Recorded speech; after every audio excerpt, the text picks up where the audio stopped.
암묵지와 관련된 소재를 다루는 지문을 보도록 하겠습니다. 현재 제시된 지문은 사회 지문으로 볼 수가 있는데요.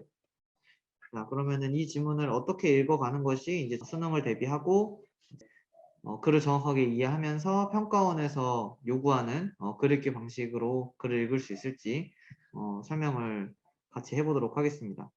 자, 내용 들어가겠습니다. 현대사회에서 지식의 중요성이 커지면서 기업에서도 지식 경영을 강조하는 목소리가 높다. 지식 경영은 기업 경쟁력의 원천이 조직적인 학습과 혁신 능력, 즉 기업의 지적 역량에 있다고 보아 지식의 활용과 창조를 강조하는 경영 전략이다라고 제시가 되어 있는데요. 자, 여기서 이제 가장 핵심적으로 우리가 봐야 되는 소재라고 해야 될까요? 아니면 글의 제재라고 해야 될까요? 그 부분은 지식 경영이라고 볼 수 있습니다. 여기 지식 경영이라는 단어를 중심으로 이 지식 경영에 대한 개념이 제시되고 있는 것을 확인할 수 있습니다. 자, 그런데 중요한 것은 여기서 이 지식 경영을 설명하기 위한 단어로 지적 역량이라는 단어가 나왔는데요. 자, 이 지적 역량을 구성하는 또 구성 요소들이 있다는 사실을 머릿속에 인지를 해 두셨으면 아주 좋았겠다라는 생각을 하면서 한번 묶어보도록 하겠습니다. 자, 지적 역량에는 지금 현재 제시된 지문에 두 가지가 있습니다. 첫 번째는 조직적인 학습이고요. 두 번째는 혁신 능력입니다. 그래서 이 두 개를 묶어서 지적 역량이라고 우리는 인지하고 넘어가야 되는 부분이겠죠.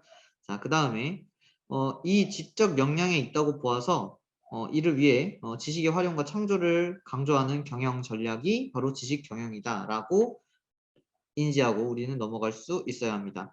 자, 우리가 수능이나 이제 6월, 9월 모의고사처럼 소위 이제 교육과정 평가원에서 제시하는 평가원 문제들 또는 평가원에 제시된 지문들 같은 경우에는 특히 가장 중요한 것이 예측하며 읽기라고 제가 얘기하고 싶은데요. 그래서 이 예측하며 읽기라는 건 과연 어떻게 하는지에 대해서 지금 1문단을 분석한 이 상황 속에서 설명을 드리도록 하겠습니다.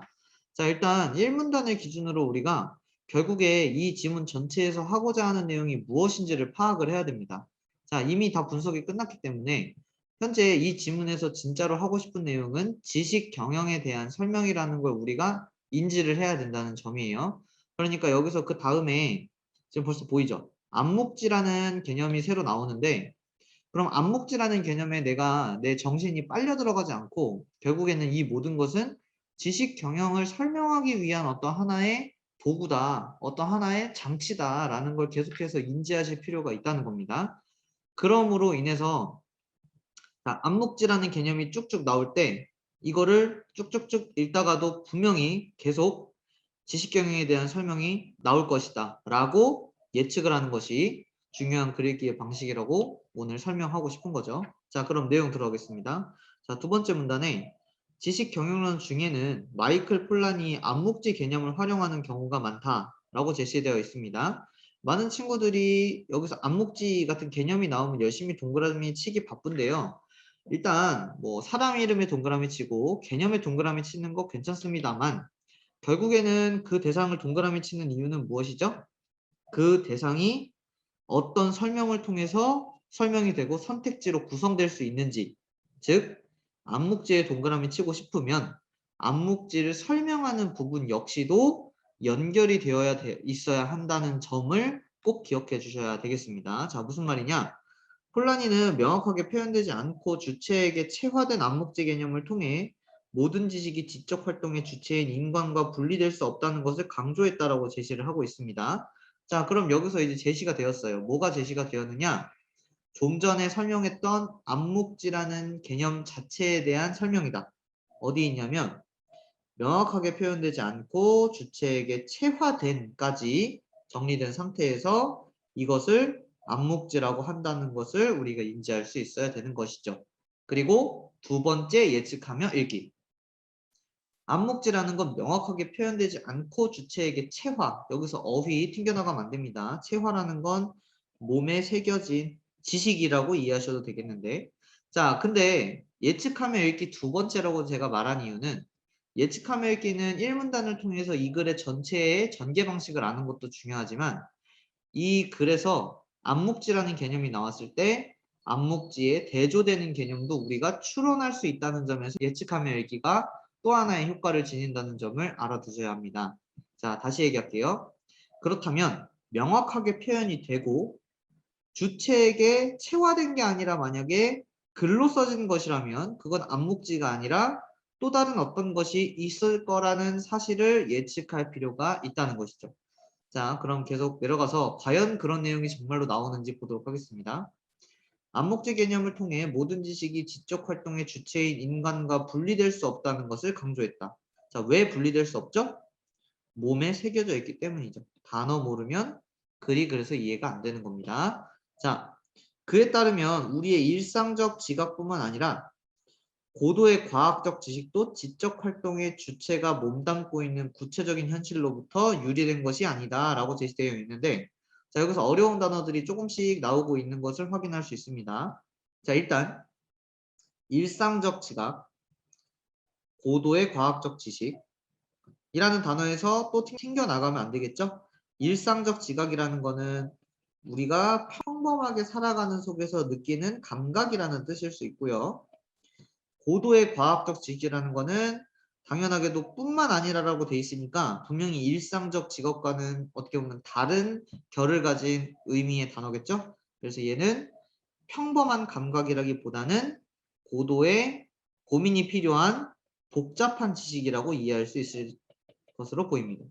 이것 모두 지적 활동의 주체가 몸담고 있는 구체적인 현실로부터 요 단어 유리된 것이 아니다. 벌써 유리되었죠. 자, 유리는 글래스다 이렇게 생각하는 친구들이 있으면 절대 안 되는 거죠. 자, 유리라는 단어는 무엇이냐? 유리는 어디론가부터 동떨어지다 라는 뜻이죠. 그럼 무슨 뜻이죠? 구체적인 현실로부터 동떨어진 것이 아니다. 즉 연관되어 있다. 이렇게 되는 겁니다. 그러면 결국에 암묵지라는 거는 그 지식만을 따로 뽑아서 글로 적거나 기록하는 것이 어렵다는 것을 의미할 수 있겠죠. 자, 계속 어떤 지각 활동이나 관찰 추론 활동에도 우리의 몸이나 관찰 도구 지적 수단이 항상 수반되고 그에 의해 이러한 활동이 암묵적으로 영향을 받기 때문이다 라고 제시되어 있습니다. 자, 그럼 여기서도 또 정리가 되겠죠? 지각 활동, 관찰, 추론은요. 뭔진 모르겠으나 위에 제시했던 일상적 지각이나 과학적 지식 등에 해당하는 활동들로 이해를 하셔야 됩니다. 자, 이것 또한 글을 읽을 때 가장 중요한 방식 중에 하나인 대입하며 읽기의 방법이거든요. 자, 대입하며 읽기는 무엇이냐? 표현이 다른 것들이 결국에 그 다음에 나오는 포괄적인 문장의 하나의 사례들이라는 사실 또는 이 개념의 사례가 지각활동이라는 사실을 잊지 않고 읽어나가는 것, 이것이 바로 대입하며 읽기고 이렇게 구조적으로 글을 읽어야 문제를 풀 때 내용을 몰라서 틀렸다라는 말이 나오지 않습니다. 자, 그런 다음에 이 활동에도 우리의 몸이나 관찰 도구 지적 수단이 항상 수반된다라는 얘기가 나오죠. 여기서 수반이라는 말은 항상 따라다니고 이런 거죠. 자, 그럼 다시 또 연결됩니다. 방금 대입하며 읽기. 결국에는 분리가 된다 안 된다? 분리가 불가능하다라는 게 이 글의 포인트죠. 자, 요컨대라는 건 요약을 해보건대 모든 지식에는 암묵적인 요소들과 이들을 하나로 통합하는 인간적 행위가 전제되어 있다. 자, 계속해서 예측하며 읽기가 진행되고 있습니다. 예측하며 읽기. 결국 이 개념은 전부 지식 경영을 위한 도구적으로 설명되는 내용이다. 다시 설명할게요. 그러니까 지식은 우리 몸에서 떨어뜨릴 수 없고요. 그런 지식을 지식 경영에서 어떻게 활용할 수 있느냐가 이 글의 관건이 될 겁니다. 자, 근데 중요한 건 좀 전에 설명했던 쭉 내용에서 결론적으로 나오는 부분은 암묵지라는 지식이라는 것은 결국에는 우리의 신체나 아니면 우리의 몸과 신체나 몸이 같은 말이죠. 결국 분리될 수 있다는 걸까요? 분리될 수 없다는 것일까요? 결국 분리될 수 없다는 것을 분리가 불가능하다는 것을 의미합니다. 자, 이런 상황에서 이제 또 대입하며 읽기가 아주 잘 적용될 만한 구절이 등장합니다. 우리는 우리가 말할 수 있는 것보다 훨씬 더 많이 알고 있다. 자, 그래서 모든 지식이 암묵지에 기초하고 있음을 강조한다. 자, 그럼 생각을 해볼까요? 자, 우리가 말할 수 있는 것은 위에서 제시했던 설명들 중에서는 뭐에 해당할까? 근데 우리가 말할 수 있는 것보다 더 많이 알고 있다라고 했으니까 이 알고 있는 거의 개념이 사실상 지식을 의미할 겁니다. 그러면 여기서 우리가 알고 있는 지식은 이 글의 흐름, 맥락상 어떤 의미를 가지겠습니까? 암묵지를 의미하겠죠? 그러면 여기서 우리가 말할 수 있는 것보다라고 해서 서로 대조적인 관계를 어떻게 보면 암시하는 방식으로 글이 구성되어 있기 때문에 말할 수 있는 것은 굳이 설명하면 분리 가능한 지식이자 밑에 이제 나오겠지만 명시적인 지식에 해당하겠죠. 이렇게 정리가 되겠습니다. 자, 그럼 여기까지는 암묵지에 대한 설명이 쭉 나왔습니다. 근데 흐름을 놓치지 말자고 했죠? 결국엔 이 암묵지 개념을 통해서 지식 경영 방법에 대한 설명이 지속될 겁니다. 자, 계속 갑니다. 이 노나카 이쿠지로는 이제 다른 사람이 등장했어요. 지식에 대한 폴라니의 탐구를 실용적으로 응용하여서 나오죠. 지식 경영론을 펼쳤다. 자, 그래서 이제 쌤 같은 경우는 친구들이 모의고사를 풀거나 아니면은 그냥 편집되어 있는 문제를 풀 때 행동을 어떻게 보이는지를 자세하게 살펴봅니다. 그 이유는 행동적으로 봤을 때 예측하며 읽기가 수행되는 학생들의 경우는 고개를 끄덕이는 행동을 공통적으로 보이는 걸 확인할 수 있거든요. 다시 얘기하면 예측하며 읽기가 안 되는 친구들 같은 경우에는 고개를 끄덕끄덕 하면서 읽는 느낌이 아니라 고개를 갸우뚱거리거나 아니면 심각한 표정을 짓거나 종이를 멀리 떨어뜨려서 보거나 등의 글을 멀리하는 태도를 보이고 하거든요. 하지만 예측하며 읽기가 가능해지면 여러분도 스스로 생각해 보십시오. 아, 아까 읽었던 내용 이렇게 바뀌어서 나오는구나 하면서 끄덕끄덕이 자동적으로 된다는 사실을 살펴볼 수 있을 겁니다. 근데 내가 현재 글을 읽으면서 그런 느낌이 전혀 들지 않는다? 글을 잘못 읽고 있고 뭐 만약에 목표가 높은 친구라면 수능 국어에서 1등급 절대 불가능하다고 생각하시면 되겠습니다. 자, 계속 가볼게요. 지식에 대한 폴라니의 탐구를 실용적으로 응용하여 경영론을 펼쳤는데 그는 폴라니의 암묵지를 신체 감각, 상상 속 이미지, 지적 관심 등과 같이 객관적으로 표현하기 어려운 주관적 지식으로 파악했다. 자, 그러면은 제시됐네요. 암묵지만 보면 된다, 안 된다? 안 된다고요. 암묵지에 대한 설명에 동그라미 쳐놓고 밑줄 칠 거면 이런 데에다가 밑줄을 쫙 쳐놓고 자, 우리 순진한 친구들, 귀여운 친구들 같은 경우에는 이걸 다 친 다음에 나중에 문제 풀다가 또 모르겠으면 또 이걸 다 봅니다만 우리 최대한 간단하고 명료하게 글을 구조화해놔야 문제 풀 때 빠르게 기억을 되살릴 수 있을 거 아닙니까? 그럼 결국에는 사실 주관적 지식이라는 것은 너무도 당연하게 객관적인 게 아닌 것이 아닙니까? 자, 무슨 말이냐? 객관의 반대는 주관 아닙니까? 이런 거는 기본적으로 머릿속에 넣어놓고 있어야죠. 그래서 주관적 지식이에요. 뭐가요? 암묵지가요. 이렇게 됐고요. 그러면 이제 물어보겠습니다. 명시지는 그러면 객관적 지식입니까? 주관적 지식입니까?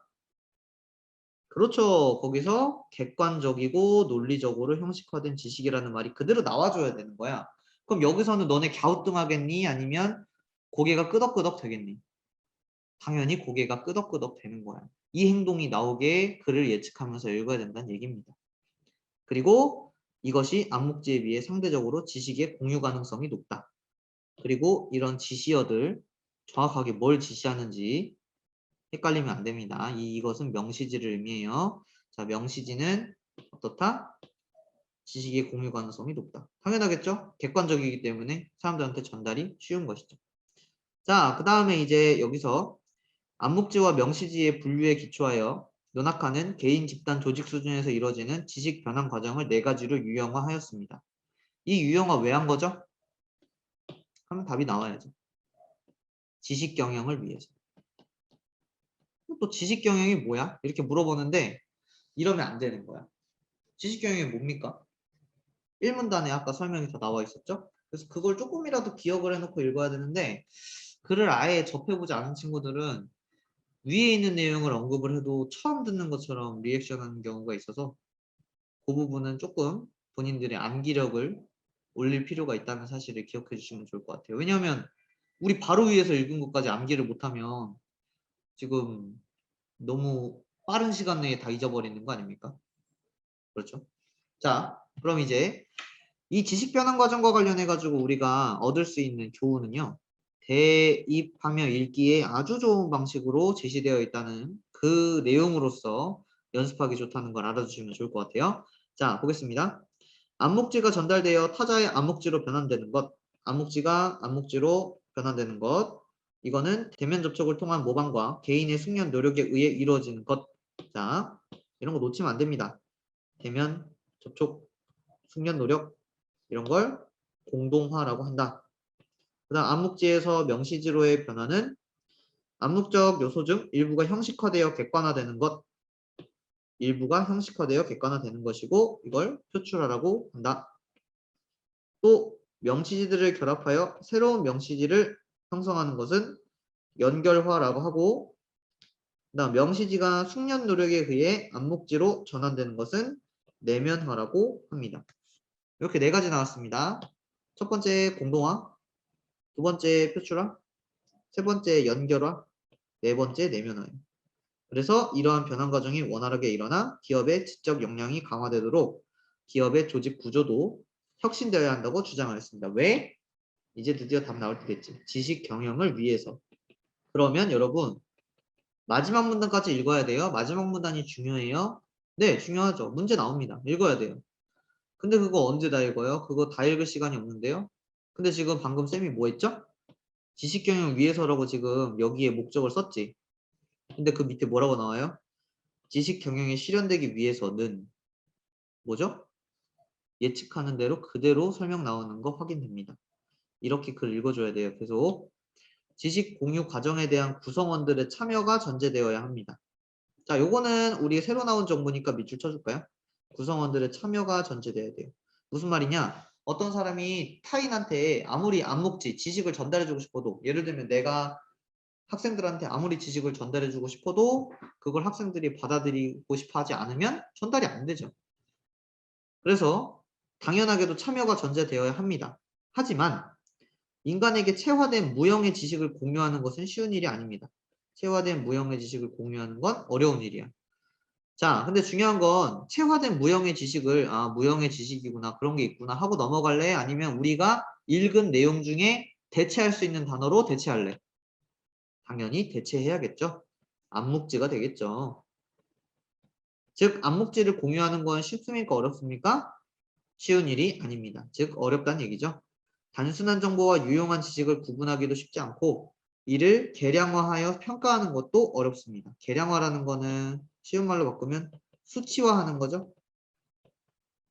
자, 따라서 지식 경영의 성패는 성패라는 단어도 또 틀리면 안 되니까 성공과 실패는 지식의 성격에 대한 정확한 이해에 기초하여 구성원들이 지식 공유와 확산 과정에 자발적으로 참여하는 그러니까 이 글에서 결국에 마지막 문단에서 하고자 하는 얘기는 뭡니까?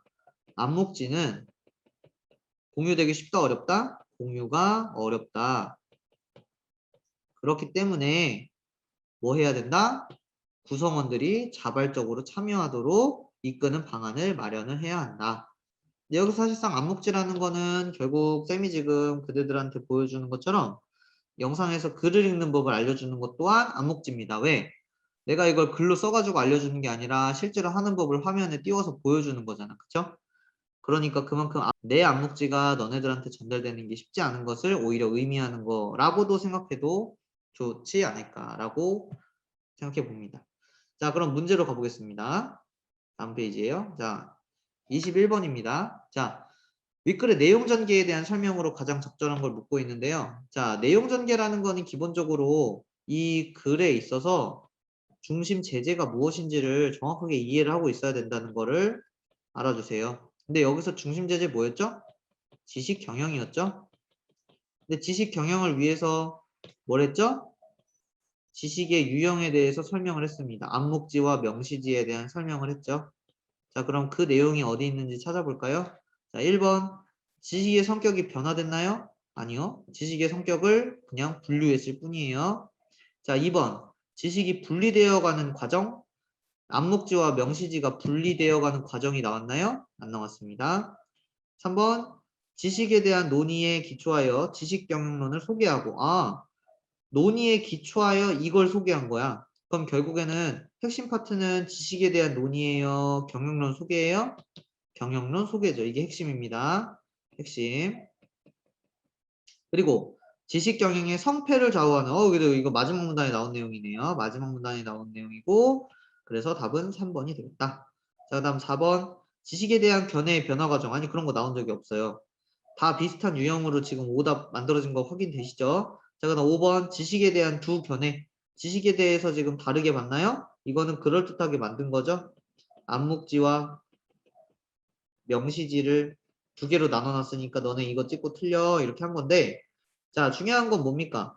장단점 명시지는 뭐가 좋다 뭐가 나쁘다 나왔나요? 그런 거 나온 적이 없습니다. 그래서 답은 3번이 되겠습니다. 넘어갈게요. 자 그다음 22번입니다. 자 폴라니는 고도로 형식화된 과학 지식도 암묵지를 기초로 하여 형성된다. 네 맞습니다.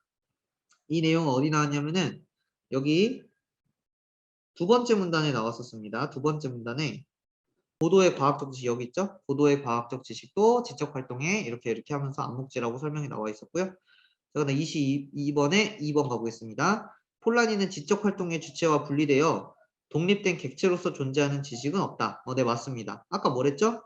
분리가 가능하다, 불가능하다? 분리 불가능하다. 그걸 이렇게 길게 써놓은 거예요. 자, 3번. 논학하는 암묵지가 그 속성 때문에 지식 공유 가능성이 명시지에 비해 상대적으로 높다. 아우, 나왔네. 답이에요. 자, 항상 이제 문제 풀 때 또는 글을 읽을 때 강조하는 것 중에 하나가 비교와 대조적인 내용을 나란히 두는, 대응하여 두는 개념이 나오면 이거는 반드시 출제되는 스타일이다라고 설명을 했거든요. 자, 무슨 말이냐면 논학과 이쿠지로의 지식에 대한 설명을 보시게 되면 암묵지와 명시지를 비교하는 부분이 등장을 합니다. 자, 근데 그거를 그냥 그런가 보다 하고 넘어가는 것이 아니라 그 비교를 통해서 이거는 문제의 출제가 되겠구나. 예를 들면 암묵지의 성격 제대로 이해해놓고 명시지의 성격 제대로 이해해놔야겠다. 라고 정리를 해놓을 필요가 있다는 거죠. 자, 그 다음 4번으로 내려가겠습니다. 자, 4번. 논학화의 지식 경영론은 지식이 원활하게 변환되도록 기업의 조직 구조가 재설계되는데 이거 내용 나왔었죠? 이거 어디 썼냐면 앞문단에 자, 여기에서 그대로 있습니다. 기업의 조직 구조도 혁신되어야 한다. 뭘 위해서? 지적 역량이 강화되도록 하기 위해서. 그래서 4번도 맞고요. 자, 그다음 5번. 폴라니는 지식에서 암묵지의 중요성을 강조하고 논학하는 지식들 간의 변환 과정에 주목한다. 자, 이것도 맞는데 자, 암묵지의 중요성을 강조한다는 내용이 어디 있냐면은 여기에 이제 분리될 수 없다라는 내용이 나오면서 이런 내용이 나옵니다. 두 번째 문단 마지막 줄에 모든 지식이 암묵지에 기초한다. 그만큼 뭐예요? 암묵지가 이 세상 지식에서 중요한 부분을 이루고 있다라는 걸 강조하기 때문에 여기서 우리가 또 평가원 문제 풀 때 하나의 꿀팁을 알 수 있어요. 자, 중요성을 강조한다라는 이 언급 자체가 구체적으로 드러난 부분은 오히려 없습니다. 자, 그럼 우리는 이게 드러났다는 걸 어떻게 아느냐? 유의적 뭐 예를 들면은 문장이라든지 단어라든지 이런 것들을 통해서 우리가 알아둬야 되는 거고 유의라는 단어를 또 모를 수 있으니까 예를 들면 이런 거예요. 불이 밝다, 불이 환하다. 어때? 뜻이 비슷하지? 그러면 수능에서는 지문에 밝다를 넣어줬죠? 그러면은 선택지에는 환하다를 넣어주는 겁니다. 이런 식으로 출제된다는 걸 확인할 수 있고 논학하는 지식들 간의 변환 과정에 주목을 당연히 하겠죠. 왜? 지식 경영을 위해서요. 이렇게 정리가 됩니다. 자, 그 다음에 23번으로 가보겠습니다. 이건 적절한 거네요. 적절한 거는 더 예민하게 봐야 돼요. 왜냐하면은 적절하지 않은 걸 골라내는 것이 4개나 되기 때문에 적절하지 않은 거는 적절한 거 4개를 보고 아닌 것만 찾는 거니까 사실 논리적으로 어때? 적절한 거 애들끼리 서로 비교를 해보는 거야. 그래서 이거는 다 서로 연결되는 개념들인데 하나만 뭔가 개념적으로 삐져나와 있네? 그러면 걔를 찍으면 사실 답이 되기도 하거든요. 근데 적절한 거를 고를 때는 사실 그게 불가능하기 때문에 이게 조금 더 어려운 문제라고 이해하고 접근하셔도 될 것 같아요. 자, 사례 문제입니다. 자, 1번부터 볼게요. 근데 우리 지식 변환이라고 했으니까 아까 앞에서 이런 거 했어. 암묵지가 암묵지로, 암묵지가 명시지로, 명시지가 암묵지로, 명시지가 명시지로. 이런 식으로 전환되는 거. 요거를 기억하면서 내용을 봅시다. A사의 직원이 자사 오토바이 동호회 회원들과 계속 접촉했다고 해요. 자, 접촉했다는 거는 암묵지인 거죠. 그리고 소비자들의 느낌을 포착해냈다. 자, 느낌을 포착해낸 것도 암묵지잖아. 명시적으로 딱 드러나는 게 아니잖아요. 자, 그럼 이건 연결어가 맞는지 한번 보겠습니다. 암묵지에서 암묵지로 가는 거는 지금 여기 이 지문 기준에서 여기에 암묵지가 암묵지는 건 여기에서 공동화라고 하네요. 그러면은 여기서 23번에 1번은 연결어가 아니라 여기서 공동화 이렇게 푸는 거죠. 자, 그 다음 B사가 자동차 부품 관련 특허 기술들. 자, 여러분 특허 기술이라는 거는 어때? 명시적으로 드러난 거예요? 아니면 사람 몸에 체화되어 있는 거예요? 당연하게도 이건 명시적으로 정리되어 있는 거죠. 이걸 재분류하고 이를 결합하여 신기술을 또 개발했대. 자, 신기술을 개발한 것도 사람 몸에 있는 거예요? 아니면은 눈앞에 드러낸 겁니까? 이거는 눈앞에 드러낸 거죠. 얘도 명시지입니다. 자, 명시지를 명시지로 바꾼 건 뭔지 또 볼까요? 자, 명시지를 명시지로 바꾼 거는 여기 나오죠? 연결합니다. 자, 그래서 2번 선지도 틀렸어요. 왜냐하면은 여기에 표출화라고 써 있거든요. 그래서 이거를 연결화라고 써놓을게요. 자, 그 다음 3번. C사의 직원이 경쟁기업 터치스크린의 매뉴얼이라는 건 설명서죠? 너무 명시지입니다. 제품을 실제로 반복 사용하여 감각적 지식을 획득한 건 어때요? 암묵지죠. 어떻게 알아요? 감각적 지식이니까 내가 만져보는 지식이잖아. 그래서 명시지가 암묵지로 바뀌는 거 뭔지 볼까요? 자, 명시지가 암묵지로 바뀌는 거. 여기에 명시지가 암묵지로 바뀌는 게 내면화네요. 자, 그래서 여기서 답은 3번이 되겠습니다. 왜? 내면화라고 써있죠? 자, D사가 교재로 항공기 조종 교육을 실시한대. 교재잖아요? 교재니까 여기서는 명시지가 되겠네. 자, 이 명시지로 반복적인 시뮬레이션 학습을 했고요. 그래서 조종술에 능숙하게 된 것은 암묵지로 전환된 걸 의미합니다. 명시지가 암묵지로 전환된 것이고요. 그럼 3번 선지랑 똑같은 과정이네요. 내면화가 되겠죠. 자, 5번 선지. 이사의 직원이 성공적인 제품 디자인에 동물 형상이 반영되었음을 감지했대요. 자, 근데 여기서 생각을 해보면 동물 형상이 반영된 건데 이거를 의도하고 반영했는지 아닌지를 생각해보면 의도하고 반영한 건 아니야. 그냥 성공한 걸 봤더니 우연히 그렇게 돼 있다는 걸 확인하고 그럼 그것들은 어떻게 보면 암묵적으로 사람들이 몸에 체화해놓고 있던 거라고 볼 수 있을 것 같아요. 그죠? 그래서 제품 디자인에 동물 형상이 반영된 거는요. 다른 말로 바꾸면 암묵지라고 볼 수 있습니다.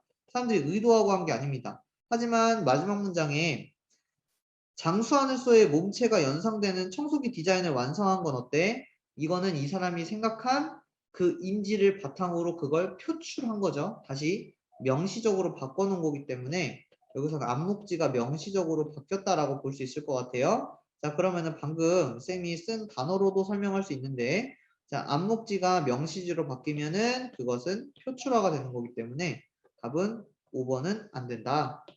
왜? 여기에 공동화라고 써있죠. 표출화입니다. 이렇게 정리가 된다고 아시면 될 것 같아요. 자, 그 다음에 마지막 문제입니다. 자, 윗글을 바탕으로 보기에 나타난 F사의 문제를 해결하기 위해 제시할 만한 방안으로 적절하지 않은 것. 자, F사는 회사에 도움이 되는 지식의 산출을 독려하고 이를 체계적인 지식 데이터베이스에 축적하였다. 자, 여기서 근데 지식의 산출을 독려했다는 건 다른 말 바꾸면 지식 경영을 했다는 겁니다. 자, 보기 문제가 나오면 어떻게 해야 됩니까? 본문에 있는 내용을 그대로 적용을 해야겠죠? 근데 여기서 체계적인 지식 데이터베이스라고 했으니까 이거는 명시지입니까? 암묵지입니까? 이것은 명시지가 되겠죠. 자, 그리고 보고서와 제안서 등의 가시적인 지식의 산출에 대해서는 보상을 했습니다. 다시 얘기할게요. 명시지에서는 보상이 됐습니다. 하지만 경험적 지식이나 창의적 아이디어 같은 무형의 지식, 암묵지죠. 암묵지에 대한 평가 및 보상 제도는 갖추어지지 않았습니다. 그 결과 유용성이 낮은 제안서가 양산되었고 가시적인 지식을 산출하지 못하는 직원들의 회사에 대한 애착과 헌신은 감소했으며 경험 많은 직원들이 퇴직할 때마다 해당 부서의 업무 공백이 발생했다라고 돼 있는데 그러면 이 회사의 문제는 뭡니까? 명시지는 돈 주고 보상을 했지만 암묵지는 보상을 해주지 않았다는 거죠. 그래서 다른 말로 바꾸면 이 회사의 문제는 암묵지가 부족해진 거라고 이해할 수 있을 것 같습니다. 암묵지가 부족해진 상태. 자, 그럼 1번 선지부터 보겠습니다. 자, 1번 선지. 창의적 아이디어가 문서 형태로 표현되기 어려울 수 있음을 감안하여 다양한 의견 제안 방법을 마련할 필요가 있다 돼 있는데 자, 여기서 다른 말로 바꾸면 아이디어가 문서 형태로 표현되기 어렵다는 건 암묵지가 명시지로 바꾸기 어렵다는 걸 의미합니다. 근데 아까 앞에 나왔죠?